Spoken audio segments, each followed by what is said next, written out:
Mga ka-amazing, handa na ba kayo sa isang kwentong puno ng hiwaga, takot at paglalakbay sa nakaraan? Isang grupo ng magkakaibigan ang maglalakas loob na pasukin ang isang lumang bahay na pinamumugaran ng misteryo at sumpa. Pero ang inaakala nilang simpleng pagsubok ay magdadala sa kanila sa isang hindi inaasahang misyon, isang paglalakbay sa panahon upang itama ang pagkakamali ng nakaraan. Ano ang tunay na lihim ng bahay na ito? Sino ang kaluluwang bumabagabag sa kasalukuyan? At higit sa lahat, may paraan pa ba silang makabalik bago tuluyang lamunin ng dilim ang kanilang kapalaran? Ihanda na ang inyong sarili, mga ka-amazing, dahil ang kwentong ito ay hindi para sa mahihina ang loob. Simulan na natin ang paglalakbay. Bago pa mahuli ang lahat, sa isang liblib na bayan sa Pilipinas, may isang lumang bahay na kinatatakutan ng lahat. Sabi ng matatanda, sino mang pumasok dito ay hindi na muling makakalabas ng buhay. Pero para sa grupo ng magkakaibigan, sina Miguel, Lara, Jigs, Trisha at Kenji, ang mga kwentong ito ay isang hamon.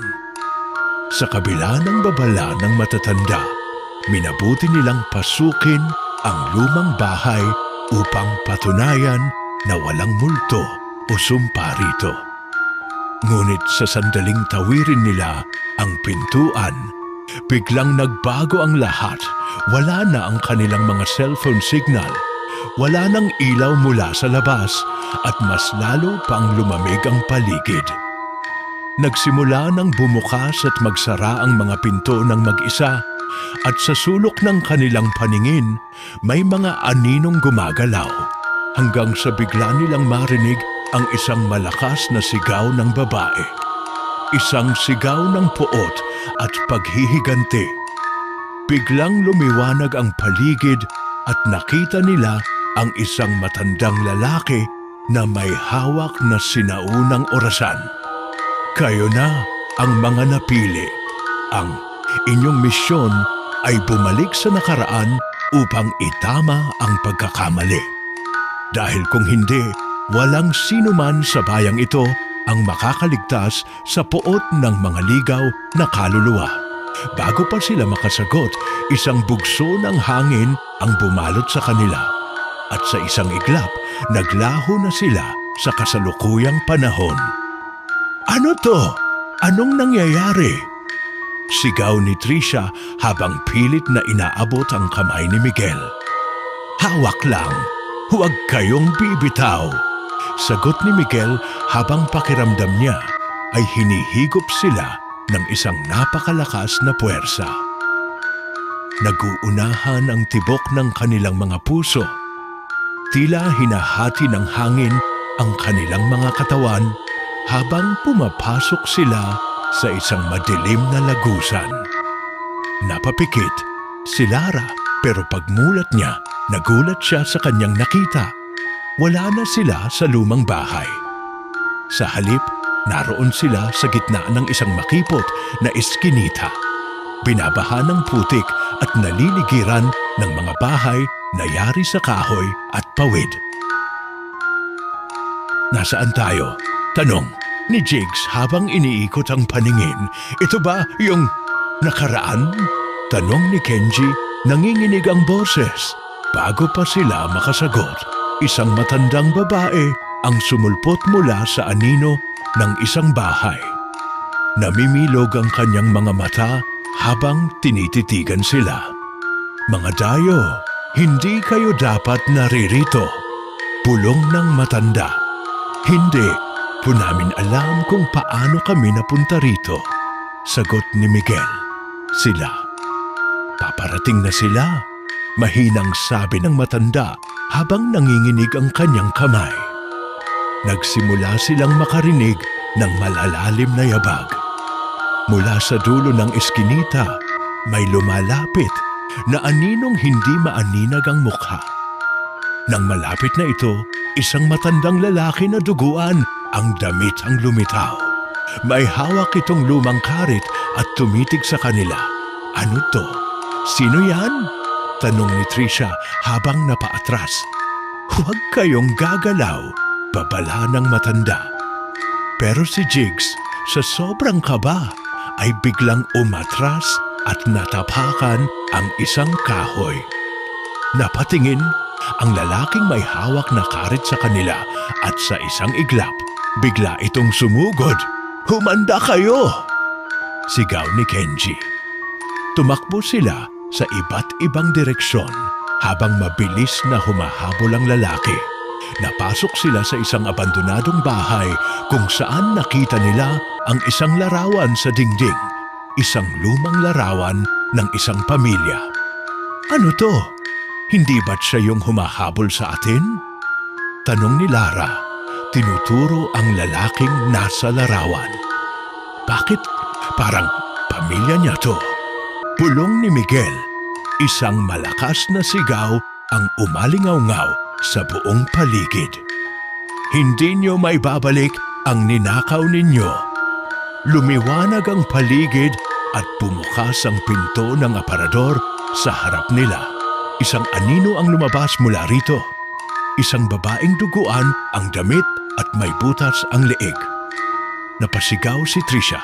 Ano to? Ngunit bago pa sila makatakbo, isang puwersa ang humigop sa kanila. Nagbalik muli ang kadiliman. At nang magmulat sila ng mata, naroon na sila sa isang kakaibang panahon. Nasaan tayo? Tanong ni Kenji habang tumayo mula sa pagkakahandusay. Nilingon ni Miguel ang paligid. Parang ibang lugar na naman to. May naririnig ba kayo? Tanong ni Lara. Tahimik ang lahat. Sa malayo, may tunog ng lumang kampana. Hindi. Ito isang ordinaryong tunog. Mabagal, malalim, at tila may dalang mabigat na pakiramdam. Parang simbahan? Sabi ni Tricia. Napatingin si Jigs sa harap nila. Nakatayo sila sa isang kalsadang gawa sa bato. Napapalibutan ng mga bahay na yari sa kahoy at nipa. Wala ni isang modernong gusali. Sa kalangitan, may makikitang kakaibang hugis ng buwan, mas maliwanag, mas malaki. Mukhang lumayo tayo ng husto sa panahon natin, sabi ni Miguel. Pero paano? Tanong ni Tricia. Walang nakasagot. Hanggang sa biglang lumitaw sa kalsada ang isang batang babae. Nakayuko ito, nakasuot ng lumang saya at walang sapin sa paa. Miss, ayos ka lang? Tanong ni Kenji. Lumapit ng bahagya. Hindi sumagot ang bata. Unti-unti nitong itinaas ang muka. Walang mata, walang ilong, isang maitim at butas na espasyo lamang ang nasa gitna ng kanyang muka. Napaatras sina Miguel. Isang boses ang lumitaw mula sa likod nila. Huwag kayong gagawa ng ingay o maririnig. Niya kayo napalingon sila. Isang matandang lalaking kuba ang nakatayo sa madilim na iskinita, may hawak na lampara. Sino po kayo? Tanong ni Jigs. Ako ang nagbabantay rito. Kayo? Hindi kayo taga rito. Sagot ng matanda. Napadpad lang kami rito. Hindi namin alam kung paano. Sagot ni Lara. Humakbang palapit ang matanda. Kung ganon, hindi kayo dapat manatili rito. Kailangan yung makaalis bago dumating ang dilim. Bakit po? Tanong ni Tricia. Bawat gabi, bumabangon ang galit ng nakaraan. At kapag nahuli kayo rito, hindi na itinuloy ng matanda ang sasabihin. Lumingon si Miguel sa batang babae. Wala na ito. Nasaan siya? Tanong ni Kenji. Tahimik ang lahat. Hanggang sa biglang bumukas ang pinto ng isang lumang bahay. Isang babae ang dahan-dahang lumabas. Mahaba ang buhok, maputla ang balat, at duguan ang laylayan ng kanyang damit. Napasinghap si Lara. Siya yung nasa larawan kanina. Dahan-dahang naglakad ang babae patungo sa kanila. Hindi tayo pwedeng maghintay dito, sabi ng matanda. Sumunod kayo sa akin. Bago pa siya, nagsimulang maglakad ang babae. Hindi ito nagmamadali, ngunit sa bawat hakbang niya, ang paligid ay lumalabo. Tumakbo kayo! Sigaw ng matanda. Napaatras si Miguel at agad na hinila ang mga kasama. Mabilis silang tumakbo sa eskinita habang naririnig ang tunog ng yapak na bumibilis sa likod nila. Ayoko na! Ayoko na dito! Sigaw ni Tricia. Napatingin si Jigs sa paligid. Saan tayo pupunta? Sa simbahan. Sagot ng matanda. Malapit na sila sa lumang kampanaryo nang biglang humarang sa harapan nila ang isang pulutong ng mga taong duguan ang katawan. Nakangiti ang mga ito, mga matitigas na ngiti na tila hinugot mula sa pinakamalalim na bangungot. Anong gagawin natin? Tanong ni Kenji. Hindi sumagot ang matanda. Bago pa sila makagalaw, biglang nagdilim ang paligid. Isang malamig na kamay ang lumapat sa balikat ni Miguel. Huwag kang lumingon! Sigaw ni Kenji, pero huli na. Napalingon si Miguel. Sa likod niya, isang mukha na baliktad ang bibig at mga mata. Nakangiti ng hindi normal. May mga lumalabas pang uod mula sa mga pisngi nito. Napaatras si Miguel, nanginginig. Ang buong katawan, mabilis siyang hinila ni Lara. Tumakbo na tayo! Nagpatuloy sila sa pagtakbo patungo sa simbahan. Pero biglang bumagsak mula sa itaas ang isang katawan. Walang ulo, duguan at kumikilos pa rin. Napaatras si Tricia, napasigaw si Jigs. Kailangan nating dumaan sa eskinita! Sigaw ng matanda. Sumiksik sila sa isang makipot na eskinita. Sobrang dilim, amoy patay at puno ng basang sako na gumagalaw sa sahig. May narinig silang pagkaluskos mula sa isang sako. Dahan-dahang bumukas ito at lumabas ang isang kamay na may napakahabang kuko. Bilisan niyo! Sigaw ni Kenji. Isa-isang dumaan sila sa isang maliit na siwang sa dingding. Pagkalabas nila, nakita nilang nasa loob na sila ng bakuran ng simbahan. Nakabukas ang lumang pinto nito, tila naghihintay sa kanila. Pasok! Utos ng matanda. Pagkapasok nila, biglang sumara ang pinto ng malakas. Umalingaw-ngaw ang tunog sa buong simbahan. Napahawak si Lara sa dibdib. Ano tong lugar na to? Umikot si Jigs. Ang altar ay may malaking krus, pero ang rebulto ng Kristo ay walang ulo. Sa bawat upuan, may nakaupo, mga taong walang mukha, nakayuko, hindi gumagalaw. Napaatras si Tricia. Anong klaseng simbahan to? Isang lugar na hindi dapat ginagalaw ng sinuman. Sagot ng matanda. Bakit mo kami dinala rito? Tanong ni Miguel. Hindi kayo makakabalik kung hindi niyo matutunan ang dahilan ng lahat ng ito. Biglang may pumatak mula sa itaas. Isang likido, pula, malapot, amoy dugo. Nang tumingala sila, may mga nakabitin sa kisame, mga katawan, duguan, nakabaligtad. Napasinghap si Lara. Isang halakhak ang umalingaw-ngaw sa paligid. Huli na kayo! Mula sa altar, lumitaw ang isang babae. Duguan ang kanyang puting bestida. Walang mga mata, pero nakangiti. Napaatras si Jigs. Sino yan? Siya ang dahilan kung bakit kayo nandito. Sagot ng matanda. Anong ibig mong sabihin? Tanong ni Kenji. Lahat ng nangyayari ngayon ay dahil sa kanya. Dahil sa ginawa sa kanya. Biglang sumara ang lahat ng bintana. Napuno ng malamig na hangin ang loob ng simbahan. Nagsimulang gumalaw ang mga nakaupong walang mukha. Isa-isa silang tumayo. humarap sa kanila. Humakbang ang dugo ang babae palapit. Sino sa inyo ang magbabayad para sa nagawa ng kanilang mga kamag-anak? Napalunok si Tricia. Anong ibig mong sabihin? Hindi ako titigil hanggang walang nagbabayad sa kasalanan. Biglang pumutok ang isa sa mga ilaw sa loob ng simbahan. Nagtilian sina Lara. Naglakad palapit ang duguang babae, hawak ang isang itim na lubid, at biglang itinuro si Miguel, "Ikaw ang una." Nagsimulang pumatay ang ilaw sa loob ng simbahan, isa-isa, naging sobrang dilim at sumigaw si Miguel, "Bitawan mo ako!" Sigaw ni Miguel habang pilit niyang inaalis ang malamig na kamay na nakahawak sa kanyang leeg. "Huwag kang lalapit!" Sigaw ni Kenji sabay dampot ng sirang upuan at hinampas ang dugo ang babae.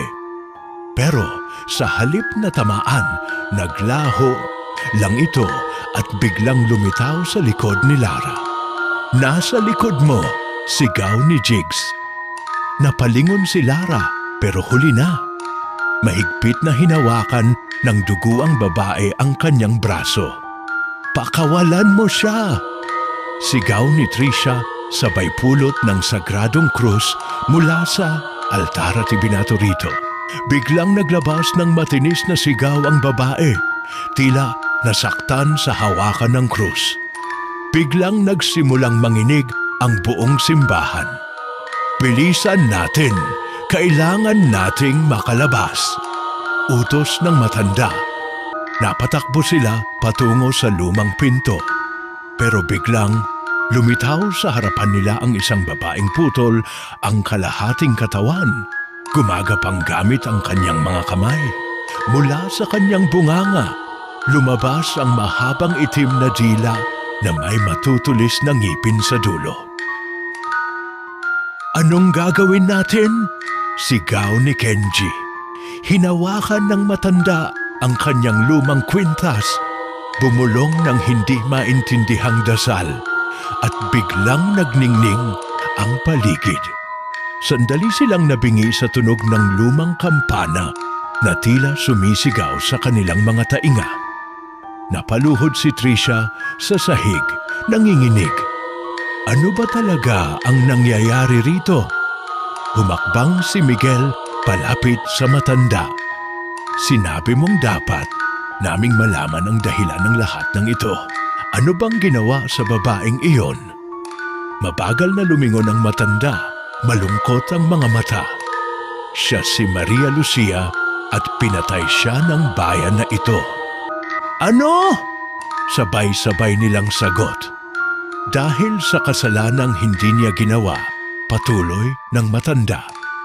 Isinumpa niya ang buong lugar, kaya sa tuwing sasapit ang hating gabi, bumabalik ang kanyang galit upang ipaghiganti ang sarili.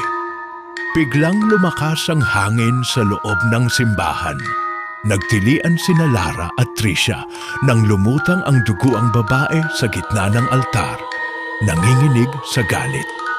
Sa loob ng 100 taon, wala ni isa ang may lakas ng loob na ibalik ang aking nawalang katarungan. Paano kami makakatulong? Sigaw ni Jigs. Tumawa si Maria Lucia. Napakalamig ng kanyang tinig. Isa sa inyo ang dapat mag-alay ng sarili upang ibalik ang katarungan. Biglang lumitaw sa paligid nila ang mga aninong wala ng mga ulo, duguan at nakangiti. Isa-isa silang lumapit. Hinawakan ng mga braso ni Kenji at Tricia. "Hindi! Bitawan ninyo kami!" Napatingin si Miguel sa matanda. Wala bang ibang paraan? Mahigpit na hinawakan ng matanda ang lumang kwintas, nagdasal ng mabilis at biglang bumuka ang sahig ng simbahan. Isang matandang balon ang lumitaw. Iyan ang pinaglibingan kay Maria Lucia. Sigaw ng matanda. Napatingin si Maria Lucia sa balon, nag-iba ang kanyang ekspresyon. Mula sa kanyang mata, tumulo ang itim na luha. Ibalik niyo ako sa aking tunay na hantungan. O kayo ang susunod na magiging parte ng sumpang ito. Nagsimulang lumindol ang buong simbahan. Napalingon si Kenji kay Miguel. Anong gagawin natin? Bago pa sila makasagot, biglang bumuka ang lupa sa ilalim nila at isa-isang nahulog ang kanilang mga katawan sa napakalalim na kadiliman. Nagsisigawan sina Kenji, Trisha, Lara, Miguel at Jigs habang tuloy-tuloy silang nahuhulog sa walang hanggang dilim. Biglang may malamig na kamay na sumunggab sa binti ni Miguel, dahilan upang mapahinto siya sa ere habang patuloy pang nahuhulog ang kanyang mga kaibigan. Napatingala siya. Si Maria Lucia nakalutang sa itaas, mahigpit na nakakapit sa kanya gamit ang mahaba at patay na mga daliri. Hindi ka pwede lumayo. Kailangan ko ng sagot. Pilit siyang hinahatak pataas palapit sa mukha ni Maria Lucia. Pumalag siya, hinampas ang kamay nito, pero mas lalong lumalim ang kapit nito sa kanyang balat. Saan mo ako dadalhin? Sigaw ni Miguel. Diyan, kung saan nagsimula ang lahat ng ito. Naglaho ang paligid. Sa isang iglap, nakatayo na si Miguel sa gitna ng isang lumang bayan na tila wala pang kuryente. Sa paligid, may mga taong nakabarong at saya, nakatingin sa kanya. Lahat sila'y may matatalim na tingin, galit at may hawak na mga itak, panggatong at tali. Hulihin ang mangkukulam. Sigaw ng isang lalaki. Napalingon si Miguel, si Maria Lucia, nakaluhod sa gitna ng plaza. Duguan, nakatali ang mga kamay sa likod. Pilit siyang umaalpas habang may mga lalaking pinapalo siya ng kahoy sa likod. Hindi ko po ginawa yan. Hindi po ako mangkukulam. Hindi siya pinakinggan ng mga tao. May isang matandang babae na lumapit, lumuluha. Dahil sa iyo, patay ang aking anak. Sumpain ka nawa. May isang lalaking biglang sumunggab sa leeg ni Maria Lucia. Sinakal ito ng mahigpit habang ang iba ay nagsisigawan. Kailangan niyang pagbayaran ang ginawa niya. Tapusin na ang mangkukulam na yan. Nagsimula silang mag-ipon ng mga panggatong at itinapon si Maria Lucia sa gitna. Parangal sa kanyang mga biktima, sunugin siya. Napaatras si Miguel. Hindi, hindi, ko ginawa to! Sigaw ni Maria Lucia habang pilit niyang nililingon si Miguel. Nakita mo ang totoo, sabihin mo sa kanila, hindi ako ang pumatay. Wala siyang nagawa habang sinisindihan na ng mga tao ang mga tuyong kahoy sa ilalim ni Maria Lucia. Unti-unting nilamon ng apoy ang kanyang katawan. Napuno ng sigaw ang buong bayan. Dahan-dahan siyang lumingon kay Miguel. Ang kanyang mga matay puno ng puot at hinanakit. Hindi ako ang tunay na may sala. Pumikit si Miguel nang bumalot ang apoy sa buong paligid. Nagising siya. Nasa loob siya ng isang madilim na kuweba. Nakahiga sa sahig sina Kenji, Trisha, Jigs at Lara. Walang malay. Sa dulo ng kuweba, may isang lumang kabaong na yari sa bato. Nakasulat sa takip nito ang pangalan ni Maria Lucia. Biglang bumukas ang kabaong. Lumabas mula rito ang isang anino. Mas malaki, mas madilim, at mas nakakatakot kaysa kay Maria Lucia. Isang malalim at nakakatindig balahibong boses ang narinig ni Miguel. Ngayon iyaho, mo malalaman kung sino ang tunay na salarin. Miguel, tulungan mo ako. narinig niya ang tinig ni Maria Lucia mula sa dilim, mahina pero puno ng poot at sakit. Tumayo siya, nanginginig ang buong katawan at lumapit sa kabaong.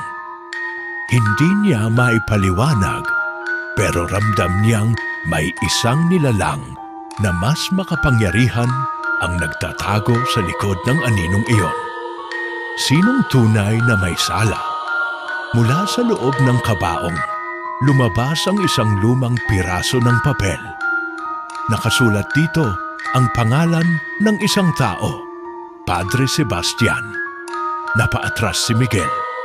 Isang pari? Napatingin siya kay Maria Lucia. Nakaluhod ito sa tabi ng kabaong, umiiyak ng itim na dugo. Siya ang nag-utos sa kanila. Siya ang nagsabi sa buong bayan na isa akong mangkukulam. Siya ang pumatay sa anak ng matandang babae para ibintang sa akin, at siya rin ang naglagay ng sumpa sa bayan. Bumagsak sa lupa ang papel. Biglang lumindol ang buong kuweba. Nagising sina Kenji, Lara, Jigs at Trisha. Ano to? Sigaw ni Kenji habang nakatingin sa paligid. Mula sa dilim, isang matangkad at payat na figura ang lumitaw. Nakasuot ito ng lumang abito ng pari, pero ang kanyang mukha ay wala ng laman. Bukas ang kanyang bibig na parang isang walang hanggang hukay. At sa loob nito ay may mga gumagapang na uod at itim na usok. Tumakas na kayo, sigaw ni Maria Lucia. Pero bago pa sila makatakbo, biglang lumutang ang pare. Sumigaw ng matinis at lumitaw sa harapan nila. Inabot nito ang leeg ni Miguel, itinaas siya sa ere. Kayo ang manghihimasok sa aking kapangyarihan. Sumugod si Kenji at sinuntok ang nilalang. Pero bigla siyang itinulak ng isang hindi nakikitang puwersa. Tumama siya sa pader ng kuweba. Nagsuka ng dugo. Kenji! Sigaw ni Lara habang pilit siyang lumalapit. Biglang lumutang ang buong katawan ni Miguel sa ere. Nagsimula siyang sumigaw habang bumalot sa kanya ang itim na usok na lumalabas mula sa bibig ng pari. Nagsimulang lumabo ang paningin ni Miguel. Naririnig niya ang mga tinig ng libo-libong kaluluwa na umiiyak, humihingi ng tulong. Sige, anak, sumama ka sa akin. Dahan-dahang bumukas ang isang portal sa likod ng pari. Isang itim na mundo na puno ng nagkikislapang pulang mata. Isang halimaw na may maraming kamay ang unti-unting lumabas, nakangiti, inaabot si Miguel. Biglang lumitaw si Maria Lucia sa likuran ng pari. Hawak ang isang lumang punyal. Hindi mo na sila madadaya. Itinarak niya ang punyal sa likuran nito. Nagsimulang lumakas ang sigaw ng pari. Nanginginig ang buong kuweba. Bumagsak si Miguel sa lupa, hinang-hina. Nagsimulang gumuho ang paligid. Kailangan nating makaalis dito. Sigaw ni Jigs habang inaalalayan si Kenji. Pero bago sila makatakbo, isang malamig na kamay ang lumabas mula sa portal at hinila si Maria Lucia. Hindi! Huwag! Hinawakan ni Miguel ang kanyang kamay. Pero parang hinihigop ang katawan nito sa walang hanggang kadiliman. Tumingin si Maria Lucia sa kanya. May luhang dumaloy sa kanyang dugo ang mukha. Sabihin mo sa mundo, sabihin mo sa lahat, hindi ako ang may sala. Hindi kita bibitawan, sigaw ni Miguel. Pero biglang lumakas ang puwersa mula sa portal.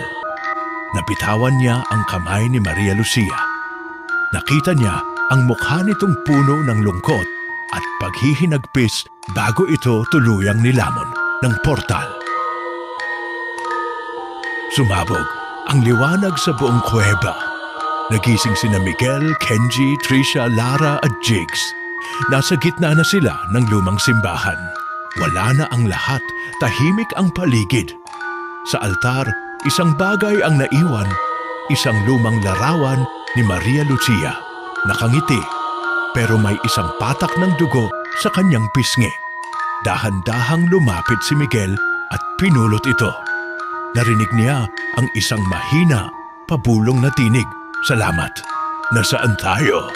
tanong ni Kenji habang hinahaplos ang kanyang ulo, ramdam ang matinding kirot. "Balik na tayo sa simbahan." Sagot ni Trisha habang nakatingin sa paligid, naguguluhan.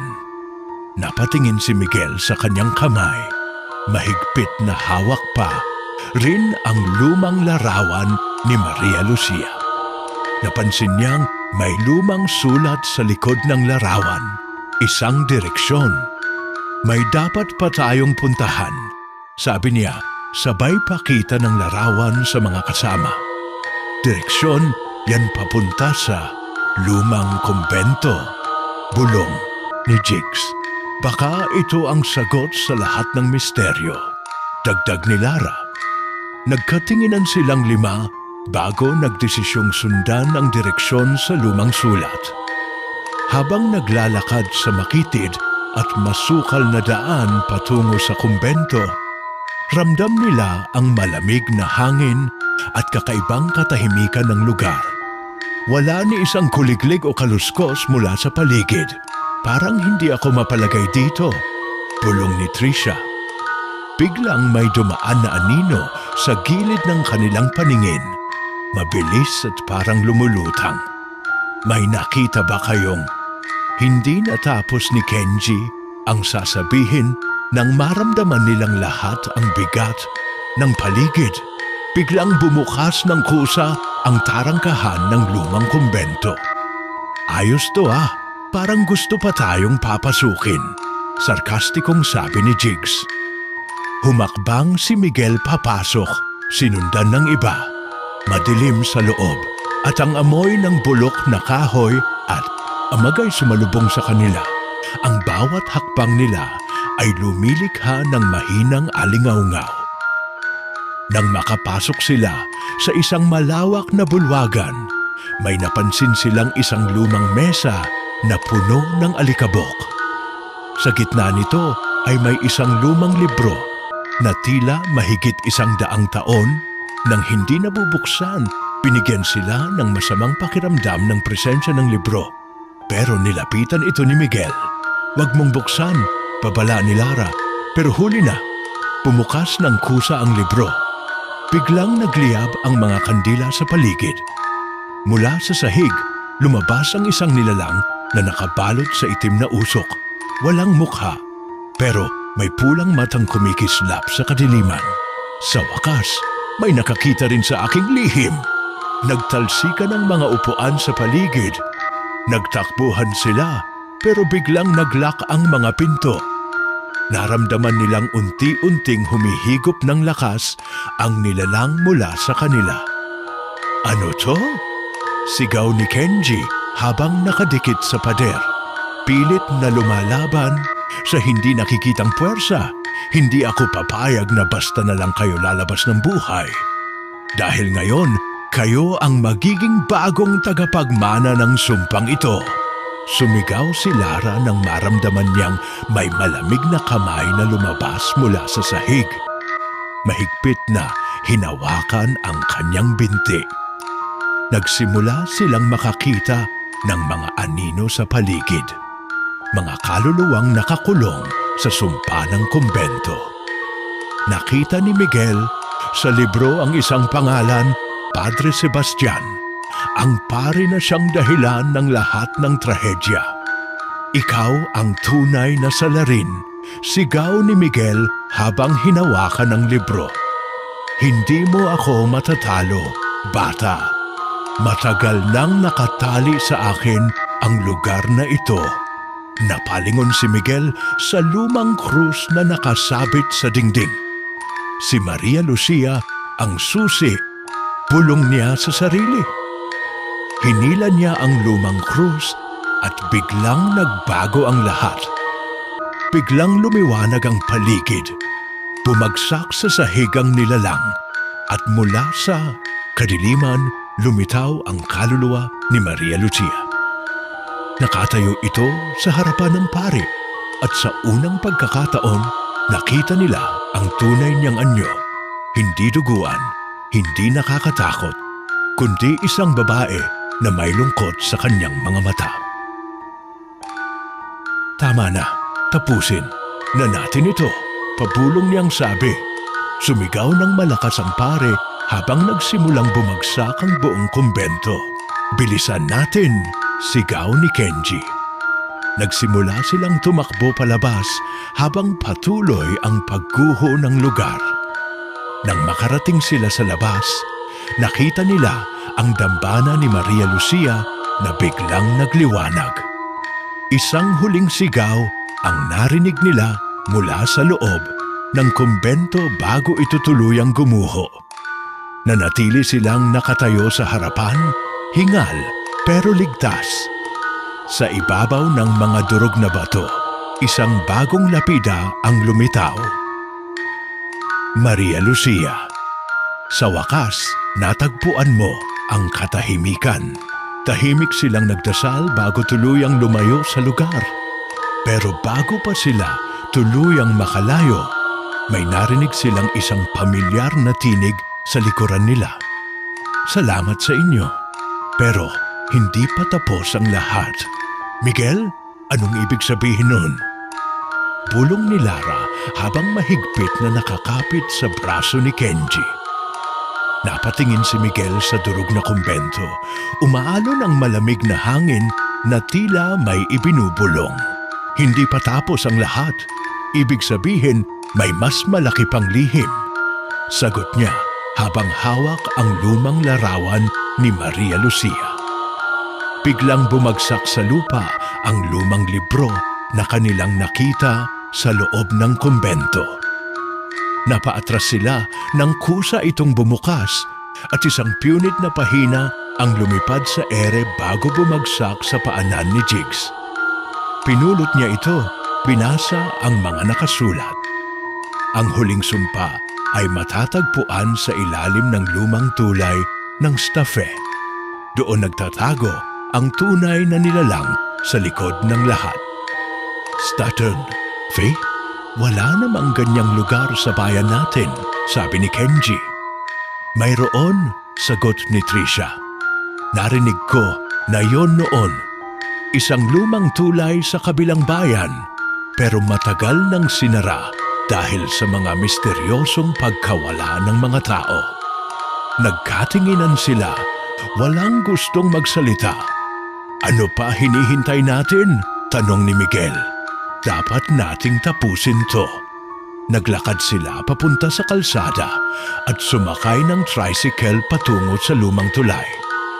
Pagdating nila sa stafe, isang malaking bakal na harang ang sumalubong sa kanila. Nakasulat sa kalawangin nitong katawan, bawal pumasok, delikado. Kailan pa tayo natakot sa ganyan? Sarkastikong sabi ni Jigs bago tumalon sa harang. Isa-isa silang pumasok sa loob. Mabagal ang hakbang dahil sa makapal na fog na bumabalot sa paligid. Ramdam niyo to? Tanong ni Lara habang hinahaplos ang mga braso. Nanginginig hindi dahil sa lamig, kundi dahil sa matinding presensya na parang nakatingin sa kanila mula sa dilim. Sa ilalim ng lumang tulay, may nakita silang isang lumang bato na hugis altar.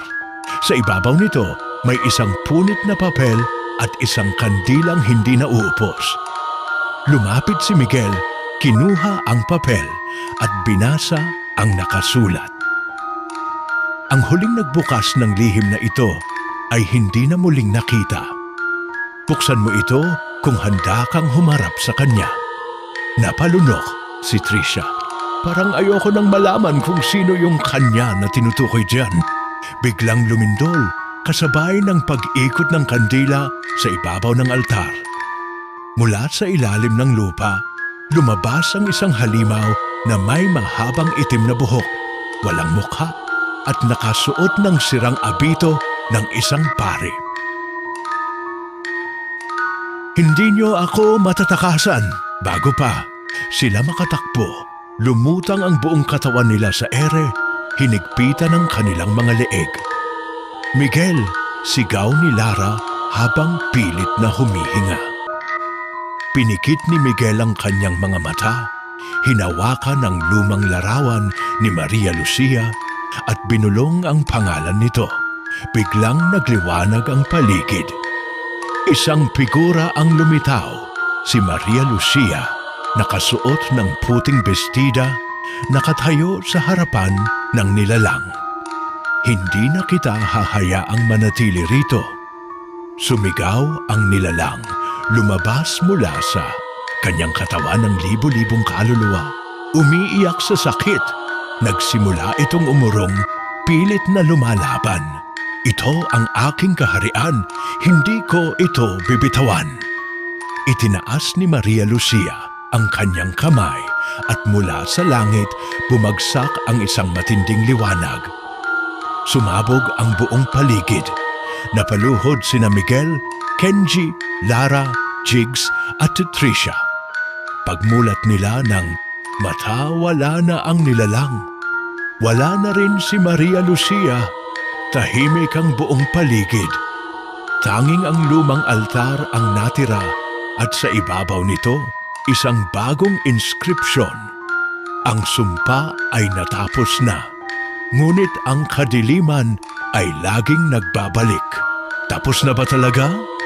Bulong ni Kenji habang nakatitig sa lumang altar. Hindi ako sigurado, sagot ni Miguel. Pinunasan ang pawis sa kanyang noo habang pilit na inuunawa ang inskripsyon. Kung tapos na, bakit pakiramdam ko may nanonood pa rin? Sa atin, sabat ni Tricia, nanginginig ang boses. Lumayo na tayo rito bago pa may mangyaring mas malala, sabi ni Lara. Lumingon si Jigs sa paligid, parang may kung anong tumatawag sa kanya. Guys, may naririnig ba kayo? Nagkatinginan ng grupo, walang sumagot. Pero naramdaman nilang lahat ang malamig na hangin na tila may ibinubulong sa kanilang mga tainga. Lumapit si Jigs sa gilid ng tulay. Sa ilalim nito, nakita niya ang isang lumang hagdang bato na bumababa sa madilim na kuweba. Hindi pwedeng wala tayong iimbestigahan sa baba, sabi niya habang tinuturo ang hagdan. Ano na namang problema yan, Jigs? Reklamo ni Kenji. Ano pa nga ba? Baka nandito ang sagot kung bakit may babala sa altar. Sagot ni Jigs bago dahan-dahang bumaba.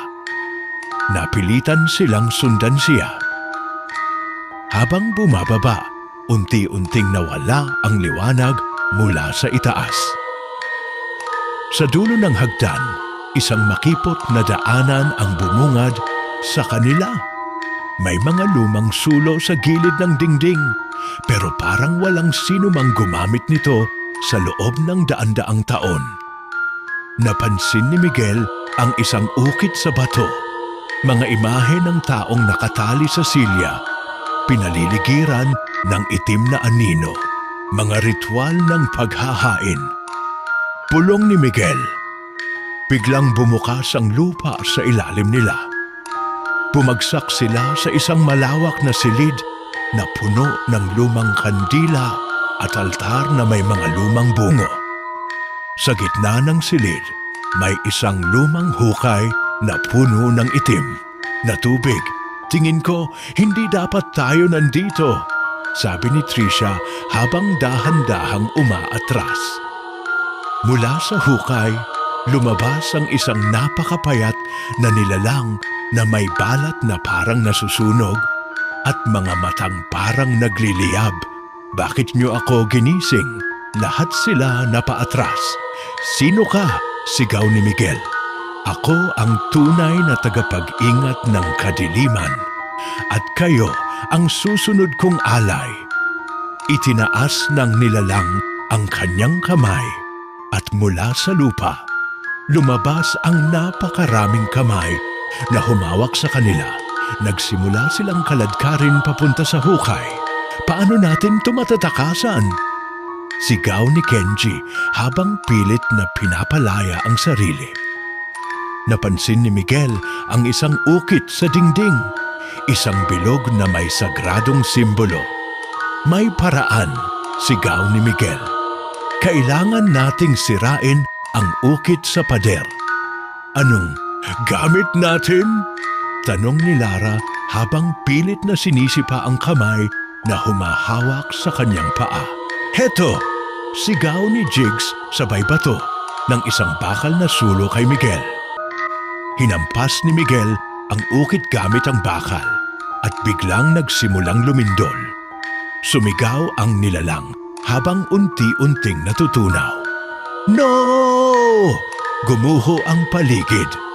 Nagsimula silang tumakbo pabalik. Sa hagdan, pilit na nilalabanan ang pagyanig ng lupa. Pagdating nila sa taas, napuno ng itim na usok ang buong paligid. Dali-dali silang tumakbo palabas ng tulay at sa huling sandali, bumagsak ang buong istruktura. Hingal silang napaupo sa gilid ng kalsada. Pinagmamasdan ng abo na unti-unting nilalamon ng hangin. Tahimik sila, nanginginig sa kaba. Tumingin si Miguel sa kanyang kamay. Wala na ang lumang larawan ni Maria Lucia. Sa halip, isang bagong inskripsyon ang nasa kanyang palad. Hindi mo pa ako nawawakasan. Ano to? Tanong ni Miguel habang pilit na kinukuskos ang inskripsyon sa kanyang palad. Hindi ito natatanggal.